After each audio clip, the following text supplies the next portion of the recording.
एक समय की बात है। किशनपुर गांव में पूनम अपने परिवार के साथ रहती थी।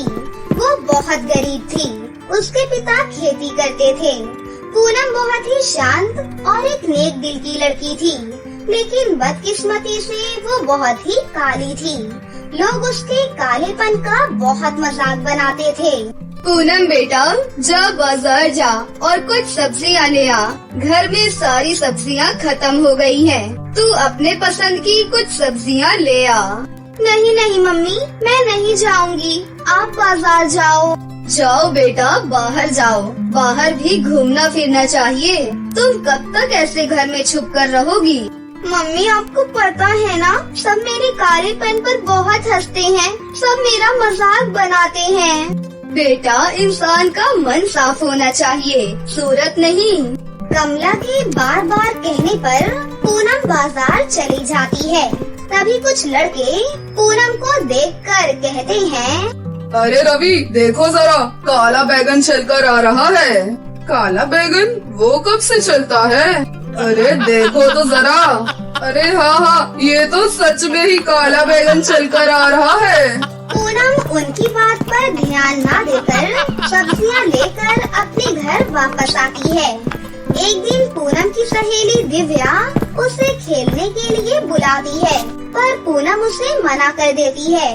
दिव्या के बार बार कहने पर वो उसके साथ खेलने चली जाती है, लेकिन तभी दिव्या की सहेलियां पूनम और दिव्या को चिढ़ाने लगती हैं।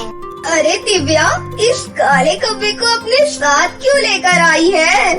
चुप रहो, ऐसे किसी का मजाक नहीं बनाते हैं। लेकिन वो लड़कियां कहाँ सुनने वाली थीं। वो उसका फिर भी मजाक उड़ाती है।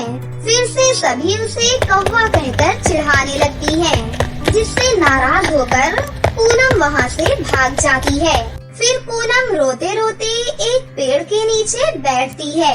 तभी वो देखती है, अरे इतनी सुंदर चिड़िया, मैंने तो आज से पहले इतनी सुंदर चिड़िया कभी भी नहीं देखी। बेचारी झाड़ियों में फंस गई है, मैं इसकी मदद कर देती हूँ। पूनम बड़े ही आराम से उस चिड़िया को उन झाड़ियों में से निकाल देती है। झाड़ियों में से निकलते ही वो चिड़िया एक परी का रूप ले लेती है, जिसे देखकर पूनम बहुत हैरान हो जाती है। अरे पूनम, तुम बहुत अच्छी हो। सच में तुम्हारा दिल बिल्कुल शीशे की तरह साफ है। मैं सिंड्रेला परी हूँ। मैं हर रोज की तरह पृथ्वी लोक की सैर कर रही थी। तभी मैंने तुम्हारे रोने की आवाज सुनी। मुझे पता है तुम बहुत परेशान हो। तुमने मेरी मदद की, इसलिए मैं तुम्हारी मदद करना चाहती हूँ। लेकिन हमारे परिलोक का एक नियम है, हम किसी भी लालची और बुरे लोगों की मदद नहीं करते। इसलिए मैंने तुम्हारी चिड़िया बनकर परीक्षा ली थी और तुम परीक्षा में सफल हुई। अब मैं तुम्हारी मदद जरूर करूँगी। चलो मेरे साथ, मैं तुम्हें बादलों में ले चलती हूँ, मेरे सोने और चांदी के घर में। ऐसा कहकर परी पूनम को अपने साथ बादलों में ले जाती है। वहाँ पर एक तरफ सोने का और दूसरी तरफ चांदी का घर था। तभी परी ने अपनी जादुई छड़ी घुमाई और पूनम को एक सोने की जादुई क्रीम दी। फिर परी अपने जादू से पूनम को उसके घर वापस भेज देती है। फिर पूनम उस जादुई सोने की क्रीम को अपने चेहरे पर लगा लेती है। उस सोने की क्रीम को अपने चेहरे पर लगाते ही वो बिल्कुल एक परी की तरह सुंदर हो जाती है। पूनम अपने बदले हुए रूप को देखकर खुशी से नाचने लगती है। पूनम का बदला हुआ रूप देखकर उसकी माँ भी बिल्कुल चौंक जाती है। फिर पूनम वो सारी बात अपनी माँ को बताती है और पूनम हंसी खुशी से अपनी माँ के साथ रहने लगती है। रायगढ़ नाम के एक राज्य में बलबीर सिंह नाम का एक राजा राज करता था। बहुत समय बाद बलबीर सिंह को 2 बेटियां होती हैं। राजा की एक बेटी का बाल सोने का था और दूसरी का चांदी का। महाराज देखिए, कितनी खूबसूरत 2 बेटियां हुई हैं हमारी। कितने दिनों बाद मुझे ये खुशी प्राप्त हुई है। मैं आज बहुत खुश हूँ। मेरी दोनों बेटियां कितनी सुंदर है दिखने में। मेरे सोने के बाल वाली पुत्री का नाम होगा सोनी और चांदी के बाल वाली पुत्री का नाम होगा चंदा। दोनों ही नाम अच्छे हैं ना? बहुत अच्छे हैं महाराज। दोनों बेटियां धीरे धीरे बड़ी होने लगी। दोनों साथ में खेलती थी, लेकिन सोनी को अपने सोने के बाल होने का बहुत घमंड था। वो चंदा के सफेद बाल देखकर बहुत हंसती थी। माँ, पिताजी, मेरे बाल कितने सुंदर हैं ना? चंदा के बाल देखिए, सफेद हैं, बिल्कुल बुड्ढी जैसे। हाँ बेटी, तुम्हारे बाल बहुत खूबसूरत हैं। सोने के हैं ना, इसलिए।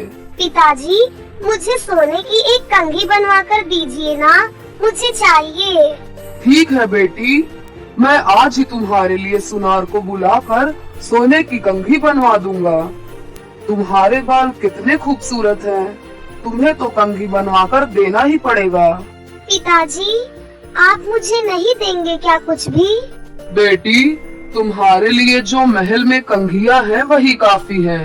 अपने पिता की बात सुनकर चंदा बेचारी उदास हो जाती है। चंदा को इसी तरह हर चीज के लिए मना कर दिया जाता था और सोनी को ज्यादा प्यार दिया जाता था। इस वजह से सोनी बिगड़ गई थी। उसने बहुत घमंड आ गया था। जब एक दिन सोनी बगीचे में अकेले घूम रही थी तो उसे एक सूखा हुआ फूल दिखा। उस फूल को देखकर सोनी बहुत गुस्सा हुई। ये क्या, मेरे बाग में फूल सूखकर गिर गया और माली को बिल्कुल ध्यान ही नहीं है। सब के सब सर पर चढ़ गए हैं। आज इस माली को तो मजा चखाना ही पड़ेगा। सोना तुरंत माली की शिकायत अपने पिता से कर देती है। राजा माली को बुलाते हैं। माली, ये सब मैं क्या सुन रहा हूँ? मुझे माफ कर दीजिए महाराज, मुझसे भूल हो गई है। मैं अब ऐसी गलती कभी नहीं करूँगा। मुझे माफ कर दीजिए।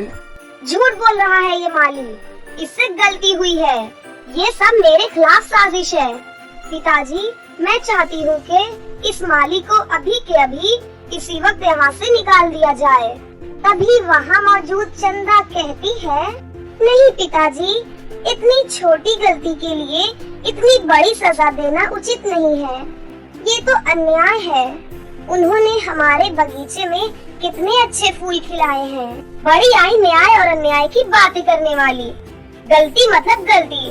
कल से ये माली यहाँ काम नहीं करेगा। ये मेरा फैसला है। सुनो माली, सोनी सही कह रही है। तुम चले जाओ, तुम्हें यहाँ काम करने की कोई जरूरत नहीं है। माली मायूस होकर महल से चला जाता है, लेकिन उसे सोनी पर बहुत गुस्सा आ रहा था। कुछ देर बाद राजा के पास एक खत आता है। महारानी, मेरे प्रिय दोस्त रामू प्रताप ने हमें पूरे परिवार के साथ आमंत्रित किया है। हमें कब जाना होगा महाराज? कल सुबह महारानी। अगले दिन सुबह राजा सब परिवार के साथ अपने दोस्त रामू प्रताप के पास चले जाते हैं। आओ आओ आओ मेरे प्रिय मित्र रामू, कितने दिनों बाद हमारा मिलना हुआ है। रामू प्रताप का बेटा राजू प्रताप सिंह भी वहीं मौजूद था। राजू को देखकर सोनी मन ही मन सोचती है कि वाह, कितना सुंदर दिखता है राजकुमार राजू प्रताप, और मैंने सुना है ये बहुत वीर भी है। मुझे ऐसा पति ही तो चाहिए। थोड़ी देर बाद महाराज बलबीर सिंह और महाराज रामू प्रताप सिंह शिकार पर चले जाते हैं। चंदा बगीचे में टहलकर पक्षियों की आवाज का और प्रकृति का आनंद लेने लगती है। अरे वाह, इस बगीचे में तो कितने सुंदर सुंदर पक्षी हैं, कितने प्यारे प्यारे पेड़ हैं। पता नहीं लोग इन पक्षियों का शिकार क्यों करते हैं। तभी चंदा को थोड़ी दूर पर राजकुमार राजू प्रताप दिखाई पड़ता है। अरे वाह, ये तो राजकुमार राजू प्रताप है। नजदीक जाकर देखती हूँ। चंदा उनके पास जाती है और कहती है, राजकुमार आप यहाँ, आप पिताश्री के साथ शिकार पर नहीं गए? क्या बताऊँ मैं आपको राजकुमारी चंदा, मुझे शिकार करना बिल्कुल पसंद नहीं। इन प्यारे प्यारे पक्षियों को मुझे मारने का मन ही नहीं करता, इसलिए मैं सबसे छिपकर यहाँ पर आ गया ताकि कोई मुझे शिकार पर जाने के लिए ना बोले। मुझे भी बिल्कुल आपकी तरह पक्षियों को मारना बिल्कुल पसंद नहीं। आइए हम इधर बैठकर आराम से पक्षियों का गाना सुनते हैं। राजीव और चंदा इसी तरह छुप छुप कर एक दूसरे से मिलने लगते हैं और उन्हें प्यार हो जाता है। तभी एक दिन सोनी अपने पिताजी से कहती है, माँ और पिताजी, मुझे आप दोनों से कुछ बात करनी है। क्या बात है मेरी प्यारी पुत्री, बोलो। मुझे राजकुमार राजू प्रताप सिंह बहुत पसंद है। मैं उनसे शादी करना चाहती हूँ। वाह, ये तो बहुत अच्छी बात है। मैं आज ही अपने मित्र से इस बारे में बात करता हूँ। ये सारी बातें चंदा सुन लेती है और मन ही मन सोचती है, नहीं नहीं, ये मैं क्या सुन रही हूँ। मैं और राजू तो एक दूसरे से बहुत प्यार करते हैं, लेकिन मैं ये शादी रोक भी तो नहीं सकती। मुझे तो पिताजी ने कभी मेरी पसंद की चीज नहीं दी। सोनी बहन को तो जब जो चाहिए उन्हें मिल जाता है। इस बार भी मैं अपने दिल की बात किसी से नहीं कह पाऊंगी। राजा अपने दोस्त रामू प्रताप से शादी की बात करता है। रामू प्रताप इस बात से बहुत खुश होता है, लेकिन विवाह के लिए वो एक बार राजीव से पूछने जाते हैं। बेटा राजू, मैं तुम्हारी शादी अपने मित्र की पुत्री से तय करना चाहता हूँ। तुम्हें कोई आपत्ति तो नहीं है ना? राजू अपने पिता की बात सुनकर बहुत खुश हो जाता है, क्योंकि उसे लगता है कि उसका विवाह चंदा से होने वाला है, और वो हाँ कर देता है। नहीं पिताजी, मुझे कोई आपत्ति नहीं है। ठीक है बेटा, फिर तुम्हारी शादी कल प्रातः काल ही होगी, क्योंकि मेरे मित्र को अपने राज्य की ओर लौटना भी है। इतना कहकर राजू के पिता अपने कक्ष में चले जाते हैं। उसी रात एक चोर राजकुमारी सोनी के सारे बाल काट कर ले जाता है। अगले दिन सुबह जब राजकुमारी अपने बाल देखती है तो बहुत रोती है। तुम चिंता मत करो बहन, तुम मेरे बाल ले लो। तू पागल हो गई है? तेरे बुढ़िया जैसे सफेद बाल मुझे नहीं चाहिए। लेकिन सोनी, राजकुमार को सफेद बाल बहुत पसंद है। तू सच कह रही है ना? हाँ बहन। उसके बाद सोनी चंदा के बाल ले लेती है। फिर राजकुमार और सोनी की शादी हो जाती है। सोनी के सर पर सफेद बाल देखकर राजकुमार उसे पहचान नहीं पाता। शादी की पहली रात को क्या हुआ? आज के दिन तुम इतना क्यों शर्मा रही हो? आज के दिन तो लड़कियों को शर्म आती है। वाह, तुम बातें तो बहुत अच्छी कर लेती हो। ये तो मैं उसी दिन समझ गया था, जिस दिन मैं और तुम बगीचे में बैठकर पक्षियों का गाना सुन रहे थे। मुझे तो समझ नहीं आ रहा, आप कौन सी बातें कर रहे हैं? क्या सच में तुम्हें कुछ भी याद नहीं है चंदा? क्या चंदा? लेकिन मैं तो सोनी हूँ। क्या? लेकिन मुझे तो लगा था कि मेरी शादी चंदा के साथ तय हुई है। मैं और चंदा एक दूसरे से बहुत प्यार करते हैं। मतलब चंदा आपसे प्यार करती है और उसने मेरी वजह से अपने प्यार को त्याग कर दिया और अपने बाल भी मुझे दे दिए। नहीं, ये बहुत बड़ी गलती हो गई है मुझसे। मैंने अपने अहंकार में भूल कर दी है। इस भूल को मुझे सुधारना होगा। उसके बाद सोनी अपने माता पिता को सारी बात बताती है। ये बात सुनकर उनको भी बहुत बुरा लगता है।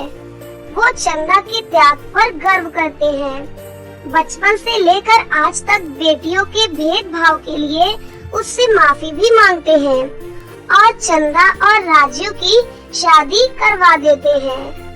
एक गांव में सोनम अपनी नानी सीता के साथ रहती थी। उसकी नानी दूसरों के घरों में काम करती थी। उसी से दोनों का गुजारा हो रहा था।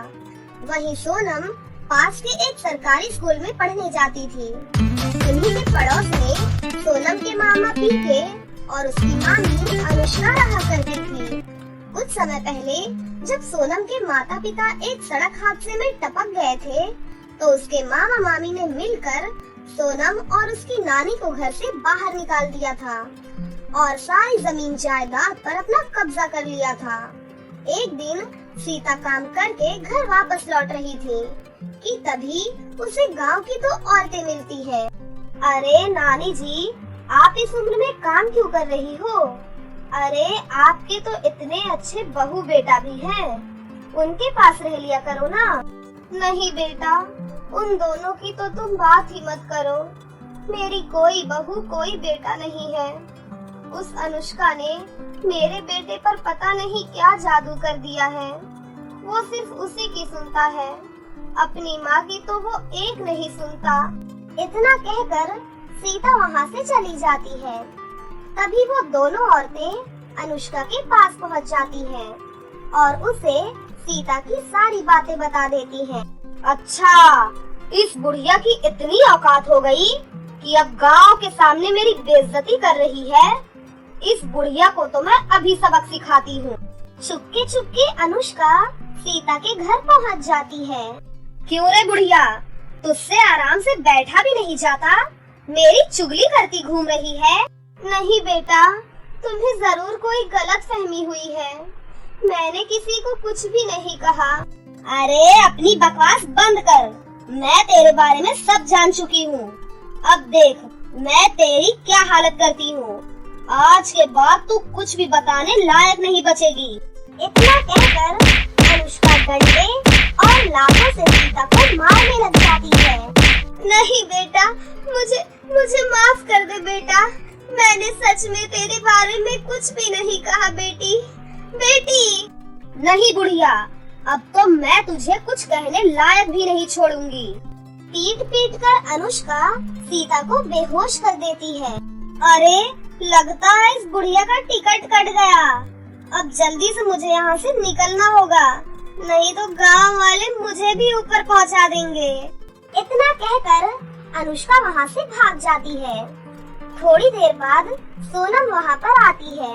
नानी, क्या हुआ नानी? आंखें खोलिए नानी। सोनम गांव वालों की मदद से अपनी नानी को अस्पताल लेकर जाती है। थोड़ी देर बाद उसकी नानी को होश आ जाता है। नानी, क्या हुआ था? सीता सोनम को वो सारी बातें बताती है। ये सुनकर सोनम बहुत दुखी हो जाती है। थोड़ी देर बाद उनके पास डॉक्टर आता है। देखिए, आपके दोनों पैर अब खराब हो चुके हैं। माफ कीजिएगा, लेकिन अब आप चल फिर नहीं सकती। ये सुनकर दोनों जोर जोर से रोने लग जाती हैं। कुछ दिनों बाद सीता वापस अपने घर आ जाती है। बेटा, अब मैं काम कैसे करूँगी बेटा? कैसे हमारे घर का गुजारा होगा? नानी, आप बिल्कुल चिंता मत कीजिए। अब से काम आप नहीं बल्कि मैं करूँगी। वो भोली भाली सोनम काम की तलाश में घर से बाहर निकलती है, लेकिन कोई भी उसे अपने घर में काम नहीं देता। थक हार कर सोनम एक सड़क के किनारे जाकर बैठ जाती है। मुझे तो कोई भी काम नहीं दे रहा है। मैं कैसे अपनी नानी की दवाइयाँ लेकर आऊंगी और कैसे उन्हें खाना खिलाऊंगी? तभी सोनम को एक बूढ़ा आदमी दिखाई देता है। अरे बेटा, जरा इधर आओ, मेरी मदद करो बेटा। बताइए बाबा, क्या मदद करूं मैं आपकी? बेटा, मेरे पास बहुत सारा सामान है, तुम थोड़ा सामान लेकर मेरे घर पहुंचा दो बेटा। खुशी खुशी सोनम बाबा का सामान उसके घर तक पहुंचा देती है। तुम्हारा बहुत बहुत धन्यवाद बेटी। बाबा, मेरी नानी बहुत बीमार है, उनके लिए दवाइयाँ और खाना लेकर जाना है मुझे। क्या आप मुझे कहीं काम दिलवा सकते हैं बाबा? बेटी, अभी तुम बहुत छोटी हो, तुम क्या काम कर सकती हो बेटी? बाबा, मैं कोई भी काम कर सकती हूँ, आप बस मुझे काम दिलवा दीजिए। बेटी, मैं तुम्हें एक बगीचे के मालिक के पास लेकर चलता हूँ, शायद वो तुम्हें कोई काम दे सकता है। बूढ़े बाबा उसे गुलाब सिंह के पास लेकर जाते हैं। साहब, ये एक गरीब बच्ची है, इसे आप कोई काम दे दीजिए, तो इसका भला हो जाएगा। हाँ तो ठीक है।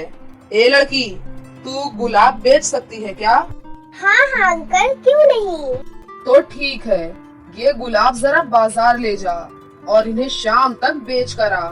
उसके बाद मैं तुझे कुछ पैसे दूंगा। खुशी खुशी सोनम गुलाब की टोकरी लेकर चल पड़ती है। गुलाब ले लो, लाल पीले सफेद गुलाबी रंग के गुलाब ले लो, गुलाब वाली गुलाब ले लो। एक दिन में सोनम के सारे गुलाब बिक जाते हैं। वो सारे पैसे लाकर गुलाब सिंह के हाथ में दे देती है। गुलाब सिंह उसे थोड़े बहुत पैसे देता है। सोनम खुशी खुशी अपनी नानी के लिए दवाइयाँ लेकर और साथ ही खाना लेकर अपने घर पहुँच जाती है। अगले दिन फिर से सोनम गुलाब बेचने जाती है।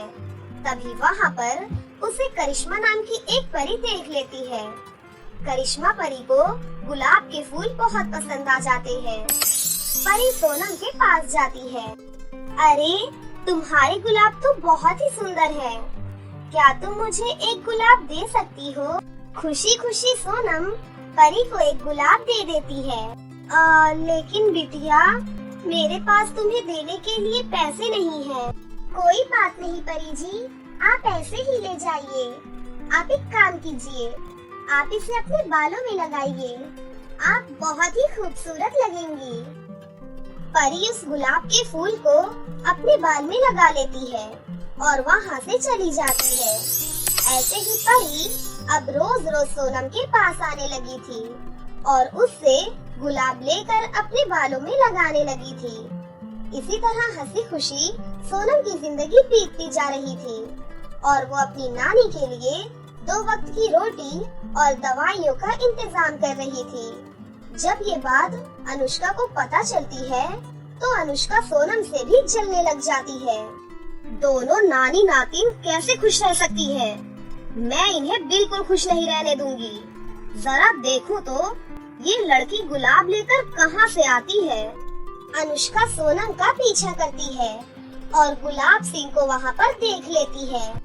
अरे ये तो मेरा भाई है। सोनम के जाने के बाद अनुष्का गुलाब सिंह के पास जाती है। भैया, अगर तूने कल से इस लड़की को गुलाब बेचने के लिए दिए तो मैं तुझसे सारे रिश्ते नाते तोड़ दूंगी। अरे नहीं नहीं, ऐसा क्यों बोल रही है बहन? तू चिंता क्यों कर रही है? मैं कल से क्या, मैं आज से ही इस लड़की को हटाता हूँ। ये हुई ना भाई वाली बात। अगले दिन सोनम गुलाब सिंह के पास जाती है। ए लड़की, चल भाग यहाँ से। तू अच्छे से काम नहीं कर रही है हमारा। अब मैंने किसी और को रख लिया है, चल जा यहाँ से। लेकिन अंकल, मैं तो सही से काम कर रही थी। अरे मैंने बोला ना, चली जा यहाँ से, नहीं तो तेरी बहुत पिटाई करूँगा। रोते रोते सोनम वहाँ से चली जाती है और जाकर एक पेड़ के नीचे बैठ जाती है। मुश्किल से एक काम मिला था, वो भी उन्होंने छीन लिया। अब मैं नानी की दवाइयाँ लेकर कहाँ से जाऊंगी, कहाँ से खाना लाऊंगी उनके लिए। तभी वहाँ पर करिश्मा परी आ जाती है। अरे आज तुम गुलाब नहीं लाई? सोनम परी को वो सारी बातें बताती है और जोर जोर से रोने लग जाती है। परी अपने बालों से 2 गुलाब के फूल निकालती है। उनमें से एक गुलाब सोने का था और दूसरा चांदी का था। बिटिया, तुमने मुझे बहुत सारे गुलाब दिए और आज मैं तुम्हें सिर्फ 2 गुलाब देना चाहती हूँ। ये एक सोने का और दूसरा चांदी का गुलाब है। तुम इन्हें अपने घर के आंगन में लगाना, फिर देखना क्या होता है। उसके बाद सोनम अपने घर के आंगन में वो दोनों गुलाब लगा देती है। फिर अगले दिन जब सोनम देखती है तो दोनों गुलाब जादुई सोने और चांदी के गुलाब घर में बदल जाते हैं। तभी वहाँ पर परी आती है। बिटिया, तुम इस चांदी वाले गुलाब घर में रहना। तुम्हें यहाँ पर बहुत सारी सुख सुविधा मिलेगी और इस सोने वाले गुलाब घर में तुम्हें बहुत सारी धन दौलत मिलेगी। लेकिन तुम्हें उतनी ही धन दौलत मिलेगी जितनी तुम्हें जरूरत है। यदि तुमने लालच किया तो तुम्हें बहुत कड़ी सजा भी मिल सकती है। नहीं परी जी, मुझे धन दौलत नहीं चाहिए। मुझे बस नानी के लिए 2 वक्त की रोटियां चाहिए। सोनम अपनी नानी के साथ जादुई चांदी वाले गुलाब घर में रहने लग जाती है। जब सोने और चांदी के गुलाब घरों की बात उसकी मामी को पता लगती है, तो अनुष्का लालच में सोने वाले गुलाब घर में चली जाती है। उसके बाद सोने वाले गुलाब घर से एक रोशनी निकलती है और अनुष्का एक बिल्ली बन जाती है। उसके बाद वो सारे गांव में मियाऊ मियाऊ करके घूमती है।